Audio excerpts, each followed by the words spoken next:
আসসালামু আলাইকুম। আপনারা সবাই কেমন আছেন? আশা করছি ভালো আছেন। আলহামদুলিল্লাহ আপনার দোয়া এবং ভালোবাসায় আমিও ভালো আছি। আমি সুমন আছি আপনার সঙ্গে ভূতের বাড়ি ইউটিউব চ্যানেলের পক্ষ থেকে। আমি বরাবরের মতো আবারও চলে এলাম আপনাদের মাঝে নতুন আরো একটি গল্প নিয়ে। আজকের গল্পটা খুবই ভয়ানক হতে চলেছে, তাই গল্পটা কেউ মিস করবেন না। সবাই আমাদের সঙ্গেই থাকুন। আমাকে ঠিক যেভাবে ঘটনাটি পাঠিয়েছে আমি ঠিক ওইভাবে আপনাদের মাঝে প্রকাশ করার চেষ্টা করব। যাই হোক, আমি আর কথা বলতে চলুন সরাসরি মূল ঘটনায় চলে যাই। আসসালামু আলাইকুম সুমন ভাই, আপনি কেমন আছেন? আশা করছি ভালো আছেন। আলহামদুলিল্লাহ আপনার দোয়া এবং ভালোবাসায় আমিও ভালো আছি। আমি তানভীর ইসলাম আপনাদের মাঝে একটি ঘটনা তুলে ধরলাম। আশা করব ঘটনাটি আপনাদের ভালো লাগবে। আমার বাবার সঙ্গে ঘটে যাওয়া একটি ঘটনা আপনাদের মাঝে তুলে ধরব। যাই হোক, আমি আর কথা বাড়াচ্ছি না, চলুন সরাসরি মূল ঘটনায় চলে যাই। আমার বাবা মোহাম্মদ রবিউল ইসলাম পেশায় একজন রাজমিস্ত্রি। একদিন এক বাড়িতে কাজে গিয়েছিল। সে সেখান থেকে প্রায় রাত 10টা বাজে বাড়িতে ফেরে। আমরা তার চোখের দিকে তাকিয়ে দেখলাম তার চোখটা প্রচন্ড রকম রক্তের মতো লাল হয়ে আছে। আমি আমার বাবাকে জিজ্ঞেস করলাম, আব্বু তোমার চোখে কি হয়েছে? আমার বাবা আমাকে বলল, কিছু না, জানি না, চোখে কি একটা পড়েছে মনে হয়, হয়তোবা তার কারণে চোখটা লাল হয়ে আছে। কিন্তু আমি তো আমার আব্বুকে বলিনি তোমার চোখটা লাল হয়ে আছে। আমার সন্দেহ ঢুকে গেল মনের ভিতরে। আমার মনে যেন কিছু একটা কু ডাকতে লাগলো। আমি আমার আব্বুকে বললাম, তুমি ঘরের ভিতরে যাও। আমার আব্বু ঘরে চলে গেল, যে গোসল করে খাবার খেতে চলে এলো, কারণ অনেক রাত হয়ে গিয়েছে। আমিও আমার আব্বুর জন্য বসে আছি। আমরা দুজনে একসঙ্গে ভাত খেয়ে নিলাম, নিয়ে আমি আমার মতো ঘুমাতে চলে গেলাম। হঠাৎ করে মধ্যরাতে আমার ঘুমটা ভেঙে গেল। আমি ঘুম থেকে উঠে বাইরে চলে গেলাম পানি খাওয়ার জন্য। পানি খেয়ে ফিরে আসতেই হঠাৎ করে আমার কানে কিছু একটা বাড়ি খেলো। আমার মনে হলো কেউ একজন বাইরে কান্না করতেছে। আমি বাইরে চলে গেলাম, দেখলাম কেউই নেই। আমি আবার ঘরের ভিতরে চলে এলাম, এসে শুয়ে পড়েছি। আবার সেই সেম কাহিনী, আবার কেউ একজন কান্না করতেছে মনে হলো। আমি এটা আমার মনের ভুল ভেবে নিয়েছি। আমি ঘুমিয়ে পড়েছি। কিছুক্ষণ পরে আবারও ঘুম থেকে উঠলাম। এবার আমার বাবাকে দেখলাম মনে হলো জানলার বাইরে। আমি খুবই দ্রুত বাইরে চলে গেলাম, যেদিকে হ্যাঁ, আমার আব্বু বসে আছে। আমি আমার আব্বুর গায়ে হাত দিলাম। আমার আব্বু আমার দিকে ফিরেও তাকালো না। অথচ অবাক করার বিষয় হলো আমার আব্বু আমাকে চিনতে পেরেছে। আমাকে বলতেছে, তানবীর, তুই এখনো ঘুমাসনি? খুবই শিগগির যা, যে ঘুমিয়ে পড়ো, অনেক রাত হয়ে গিয়েছে। আমি আব্বুকে বললাম, হ্যাঁ আব্বু, আমি তো ঘুমিয়েছিলাম, হঠাৎ করে ঘুম ভেঙে গেল, দেখলাম তুমি বাইরে বসে আছো, তাই এখানে এসেছি। আরেকটি কথা, তুমি তো আমাকে দেখোনি, আমাকে কিভাবে চিনলে?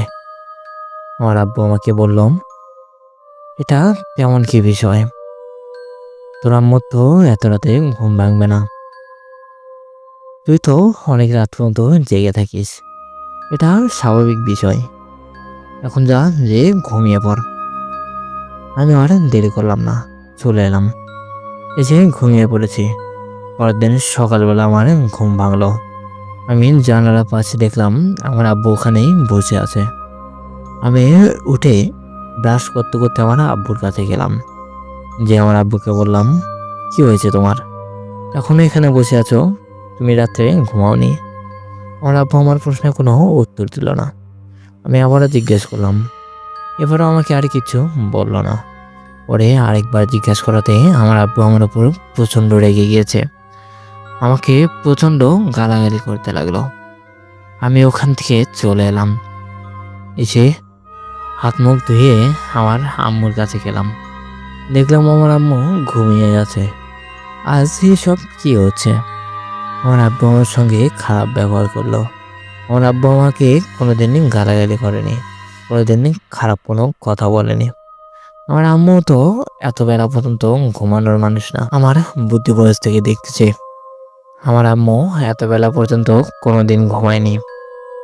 আজ এত বেলা পর্যন্ত ঘুমাচ্ছে, শরীরটা কি খারাপ নাকি? তারপরেও শরীর খারাপ হলেও আমার আম্মু খুবই সকাল সকাল ঘুম থেকে ওঠে। আমি আম্মুকে বেশ কয়েকবার ডাক দিলাম। আমার আম্মু নড়াচড়া করে না, কোনো কথাও বলে না। এতক্ষণ যখন ডাকতেছি সে কোনো কথা বলে না। আমি আরো 2-3 বার ডাক দিলাম। যখন হাতে নাড়া দিলাম তখন আমার আম্মুর ঘুমটা ভেঙে গেল। উঠে বলতেছে, কি হয়েছে, এত সকালে কেন ডাকাডাকি করতেছিস? আমি আম্মুকে বললাম, এত সকাল কই পেলে? এখন দেখো তো কয়টা বাজে। ঘড়ির দিকে তাকিয়ে দেখলো 8:30 বাজে। আমার আম্মু লাফিয়ে উঠলো। উঠে বলতেছে, কিসের ঘুম ধরেছে আজ আমাক? এত বেলা হয়ে গিয়েছে, আমি বলতেই পারি না। আমাকে বলতেছে, তোর আব্বু কোথায়? আমি বললাম, বাইরে দেখো। রাত্রে দেখেছি বাইরে, এখনো বাইরেই আছে। কি হয়েছে আব্বুর? আম্মু আমাকে বললো, জানি না তো, রাত্রে থেকে কিছু অদ্ভুত আচরণ করতেছে, আমার সঙ্গে রাগারাগি হয়েছে, তাই বোধহয় বাইরে দিয়ে বসে আছে। তুই চিন্তা করিস না, একটু পরে আবারও ঠিকই চলে আসবে। তুই হাত মুখ ধুয়েছিস? আমি বললাম, হ্যাঁ আমি হাত মুখ ধুয়েছি। আমার আম্মু বললো, ঠিক আছে তুই ঘরে যেয়ে বস, আমি নাস্তা দিচ্ছি একটু পরে। তাই বলে আমার আম্মা উঠে চলে গেল, যে নাস্তা বানাতে লাগলো। আমি জানলার পাশ থেকে বসে থেকে আমার আব্বুকে দেখতেছি আর ভাবতেছি আমার আব্বুর অন্য কিছু একটা হয়েছে। আমার মনটা যেন কো ডাকতে লাগলো। আমি কিছুটা আন্দাজ করেছি হয়তো বা কোনো খারাপ কিছু হয়েছে আমার আব্বুর সঙ্গে। এর ভিতরেই আমার আম্মু আমাকে ডাক দিল। আমি উঠলাম, উঠে চলে গেলাম নাস্তার টেবিলে। নাস্তা করে আমি স্কুলের উদ্দেশ্যে রওনা দিলাম। স্কুল থেকে ঘুরে এলাম, এসে দেখি আমার আব্বু ওই জায়গায় বসে আছে। আমার মনটা যেন সায় দিচ্ছে না। আমি আম্মুকে জিজ্ঞেস করলাম, আচ্ছা আব্বুর কি হয়েছে? আব্বু ওখানেই বসে আছে, ঘরে এসেছিল, খাবার খেয়েছে। আমার আম্মু আমাকে বললো, না এখনো ঘরে আসেনি, খাবারও খায়নি। আমি অনেকবার ডেকেছি, পরে যখন কাছে যেয়ে ডাক দিলাম তখন তোর আব্বু আমার সঙ্গে অনেক খারাপ ব্যবহার করে। আমি আমার আম্মুকে বললাম, আচ্ছা তুমি থাকো, আমি দেখতেছি। তাই বলে আমার আব্বুর কাছে গেলাম, যে সরাসরি আমার আব্বুর সামনে দাঁড়ালাম। আমার আব্বুর চোখের দিকে তাকিয়ে দেখি আমার আব্বুর চোখ যেন রক্তের মতো লাল হয়ে আছে। চোখ লাল হয়ে থাকা স্বাভাবিক, কারণ সারা রাত ঘুমায়নি, এ কারণে চোখটা লাল হয়ে আছে। আমি আব্বুকে বললাম, তুমি ঘরে যাও না কেন? এখন কয়টা বাজে, তুমি ভাত খাইবে কখন? আমার আব্বু আমার সঙ্গে আর কোনো কথা বললো না, ওখান থেকে উঠে ঘরে চলে গেল। আমার কাছে আব্বুর ব্যবহারটা মোটেও ভালো লাগতেছে না। আমার বারবার যেন সন্দেহটা বেড়েই চলেছে। আমি আমার পরিচিত একটা হুজুরকে সব ঘটনা খুলে বললাম। হুজুর আমাকে বলল, এটা জিনের খারাপ কোনো প্রভাবও হতে পারে। তোমার আব্বুকে আমি দেখতে যাব, তারপরে তোমাকে বলতে পারবো এটা কিসের কারণে। যদি খারাপ কোনো জিনের প্রভাব হয়ে থাকে তাহলে ইনশাল্লাহ ওটাকে ছাড়ানোর ব্যবস্থা করে দিব। আর যদি অন্য কোনো সমস্যা হয়ে থাকে তাহলে তোমাকে তার পথ ইনশাল্লাহ বলে দিতে পারবো। আমি হুজুরকে অনেকটাই বিশ্বাস করি, কারণ এই হুজুরটা অনেক ভালো, অনেকজনেরই চিকিৎসা করেছে। আমি আর দেরি করলাম না, হুজুরকে নিয়ে খুবই দ্রুত আমার বাড়িতে চলে গেলাম। হুজুর আমার বাড়ির আঙিনায় পা দিতেই কিছুটা আন্দাজ করতে পারলো। হুজুর চতুর্দিকে বেশ ভালোভাবে দেখতে লাগলো। হুজুর বলতেছে, এই বাড়ির আশেপাশে অবশ্যই জিন আছে, 100% এই বাড়ির আশেপাশে কোনো না কোনো জিন আছে। আমাকে একটু ভাবতে দাও, আমি দেখতেছি, তুমি ঘরে যাও, আমি বাইরে থাকি। তাই বলে হুজুর আমাকে ঘরের ভিতরে ঢুকিয়ে দিল। আমি ঘরে চলে গেলাম। হুজুর বাইরে কি জানি বিড়বিড় করে বলতেছে। এই ভিতরেই হুজুর হঠাৎ করে দরজায় টোকা দিল, দিয়ে বলতেছে, তোমার আব্বুকে বাইরে নিয়ে এসো খুবই দ্রুত। আমি আর দেরি করলাম না, আমার আম্মুকে বলে আব্বুকে নিয়ে বাইরে চলে এলাম। বাইরে আসতেই আব্বু যেন প্রচণ্ড রকম রাগান্বিত হয়ে গিয়েছে। হুজুরকে অখাদ্য কুখাদ্য ভাষায় গালাগালি করতে লাগলো। আমি যতদূর আব্বুকে চিনি, আমার আব্বু কাউকে কোনোদিন এভাবে গালাগালি করেনি। আজকেই প্রথম দেখলাম আমার আব্বু কাউকে এইভাবে গালাগালি করতেছে। হুজুর বলতেছে, তোকে এত সহজে আমি ছাড়বো না, তোকে আমি ধরবই। তুই এর শরীরে কেন এসেছিস? এখান থেকে চলে যা, নাইলে তোকে আমি বন্দি করতে বাধ্য হব। আমি হুজুরের কথাই যেন কোনো আগামাথা খুঁজে পাচ্ছি না। হুজুর আমার আব্বুকে সব কি বলতেছে? আমি হুজুরকে বললাম, আপনি সব কি বলতেছেন? আমার আব্বু কোথায় যাবে? হুজুর আমাকে বললো, তুমি চুপ থাকো, কোনো কথা বলবে না। এরই ভিতরেই আমার আব্বু যেন আরো রাগান্বিত হয়ে গিয়েছে। আমার আব্বু আমাদেরকে ছিটকে ফেলে দিয়ে চলে গেল হুজুরের কাছে। হুজুর তার গলাটি চেপে ধরলো। আমার আব্বু আর কোনো কথা বলতে পারতেছে না। আমি হুজুরকে বললাম, আমার আব্বুকে ছেড়ে দিন, আপনি আব্বুর চিকিৎসা করতে এসেছেন না আব্বুকে মারতে এসেছেন? হুজুর আমাকে বলল, তুমি চুপ থাকো, তোমাকে আমি কথা বলতে নিষেধ করেছি, তুমি সামনে দিয়ে দাঁড়াও। আমি ভয়ে সামনে দিয়ে দাঁড়ালাম। হুজুর কি জানি মন্ত্র পড়তেছে আর আমার আব্বুর মাথায় ফোঁ দিচ্ছে। আমার আব্বু যেন প্রচণ্ড হারে চিৎকার দিয়ে উঠতেছে। যতবার আমার আব্বুর মাথায় ফোঁ দিচ্ছে ততবার আমার আব্বু চিৎকার দিয়ে উঠতেছে। আমি চুপ করে দাঁড়িয়ে আছি, হুজুরের কর্মকাণ্ড দেখতেছে। এর ভিতরে হুজুর আমার আব্বুকে জিজ্ঞেস করতেছে, তোর সঙ্গে আরো কতজন আছে? খুবই তাড়াতাড়ি বল, নাহলে কিন্তু তোর খবর আছে। সে আমার আব্বু কোনো কথা বলে না, চুপ করে দাঁড়িয়ে আছে। আমার আব্বুর মাথায় কবিরাজে হাত দিয়ে আবারও কিছু একটা বলে ফোঁ দিল। এর ভেতরেই আমার আব্বু চিৎকার দিয়ে উঠলো আবারও। উঠে বলতেছে, এখানে আমি একা নেই, আমার সঙ্গে আরো 4 জন আছে। আমি যেন অবাক হয়ে গিয়েছি। আমি তো স্পষ্ট দেখতেছি আমার আব্বু একাই। এই ভিতরেই এতটুকু পরিমাণ আমারে মনে হয়নি যেটা জিনের কোনো কর্মকাণ্ড হতে পারে। অথচ আমি জিন ভেবে গিয়েছিলাম হুজুরের কাছে। ওখান থেকে আসার পরে আমার মনে হয়নি এটা জিনের কর্মকাণ্ড। কিন্তু ওকে এবার আর আমার বুঝতে বাকি রইল না, এটা কোনো জিনের কাণ্ড। অবশ্যই আমার আব্বুর শরীরে কোনো জিন ভর করেছে। আমি এতক্ষণ যে বুঝতে পারলাম বিষয়টা। আমি হুজুরকে বলতেছি, আপনি এদেরকে বন্দি করুন, সবাইকে, কাউকে ছাড়বেন না। এই কদিন আমাদেরকে অনেক জ্বালিয়েছে। আমার আব্বু আমার দিকে যেন রাগান্বিতভাবে তাকিয়ে আছে। হুজুর বলতেছে, ওই ছেলের দিকে কেন তাকিয়ে আছিস? তুই আমার দিকে তাকিয়ে থাক, তোকে আমি আটকাবো, আমি তোকে বন্দি করব। আর যারা যারা আছে তাদেরকে ডাক। এখান থেকে যদি চলে যাস তাইলে আমার পিছনে দেখতেছিস কতজন আছে, তোকে পিষে ফেলবে, এখানে তোর লাশটুকু খুঁজে পাওয়া যাবে না। আমার আব্বু হুজুরের পিছনে দেখে যেন অবাক হয়ে গিয়েছে, তার রাগটা কিছুটা কন্ট্রোল করে নিল আমার মনে হলো। আমি হুজুরকে বললাম, এদেরকে বন্দি করুন, এরা অনেক জ্বালিয়েছে আমাদেরকে, এরা যেন বাঁচতে না পারে। হুজুর বলতেছে, তুমি চুপ থাকো।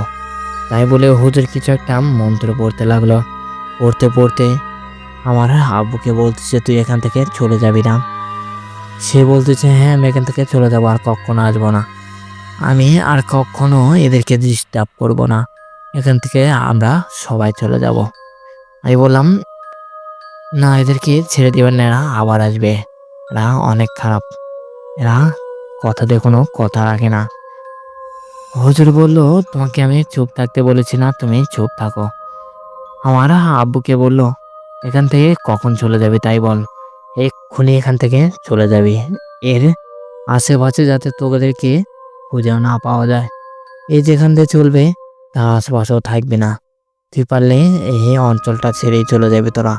এখানে আর যদি কখনো আসিস তাহলে তো আমাকে চিনেই থাকবি, তোদেরকে একদম শেষ করে দিব। তাই বলেই হুজুর আমার আব্বুর মাথার থেকে হাতটা সরিয়ে নিল। হঠাৎ করে আমার আব্বু মাথা ঘুরে ওখানে পড়ে গেল। হুজুর বলল, এখন তোমার আব্বুকে নিয়ে ভেতরে যাও, আর কোনো সমস্যা হবে না। আমি, আমার আম্মু আর হুজুর মিলে 3 জনে ধরে আমার আব্বুকে নিয়ে ভেতরে গেলাম, যে বিছানায় শুয়ে দিলাম। হুজুর বলল, কিছুক্ষণ ঘুমাক, তারপরে জাগিয়ে দিবে। আর আমাকে বললো তুমি 1 গ্লাস পানি নিয়ে এসো। পরিষ্কার কাঁচের গ্লাসে 1 গ্লাস পানি নিয়ে আসবে। আমি আর দেরি করলাম না, টিউবওয়েল থেকে 1 গ্লাস পানি নিয়ে এলাম।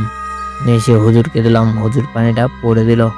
হুজুর বলল রাতের ভিতরে 2 থেকে 3 বার পানিটা খাওয়াই দিবে, তারপরে আর খেলানোর কোনো দরকার নেই।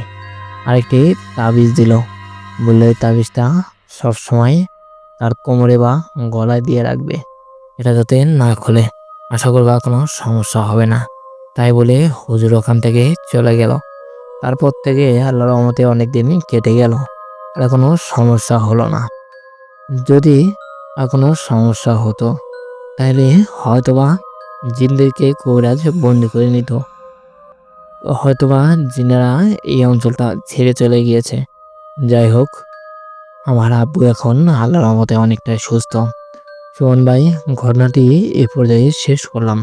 আরও একটি ঘটনা আমার কাছে আছে, ইনশাল্লাহ এর পরবর্তীতে আপনাদের কাছে পাঠিয়ে দিব। যাই হোক, ছোট্ট একটি ঘটনা আপনার যদি ভালো লাগে তাহলে অবশ্যই সবার মাঝে ছড়িয়ে দিবেন, আর আমার আব্বুর জন্য দোয়া করবেন। আমি এই বলে আমার ঘটনাটি এখানে শেষ করলাম। আপনি ভালো থাকবেন। আল্লাহ হাফেজ।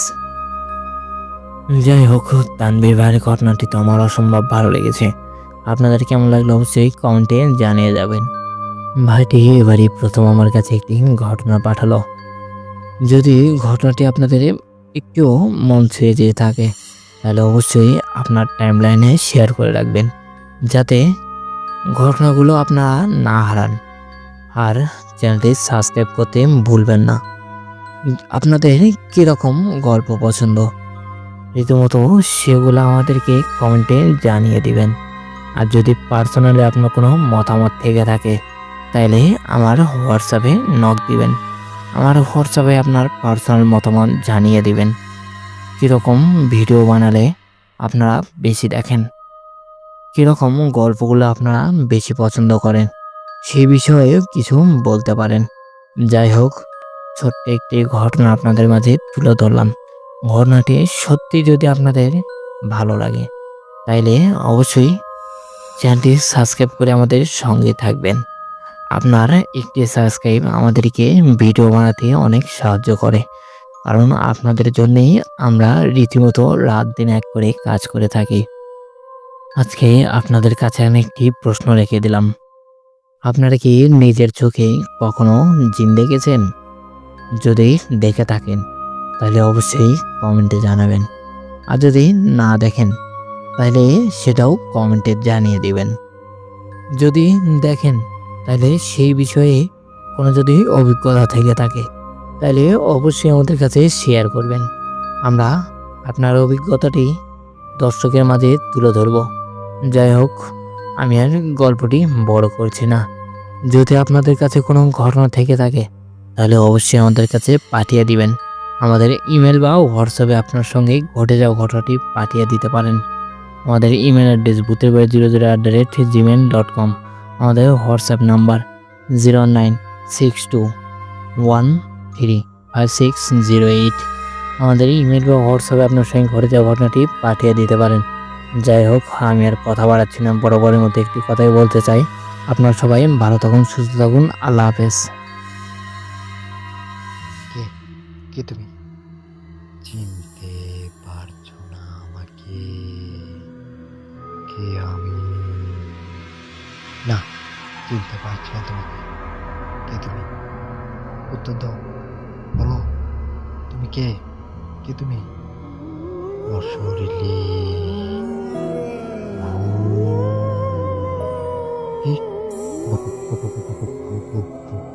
ভূত তুমি?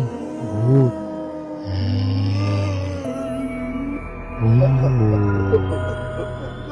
ভূতের বাড়ি, ভূতের বাড়ি।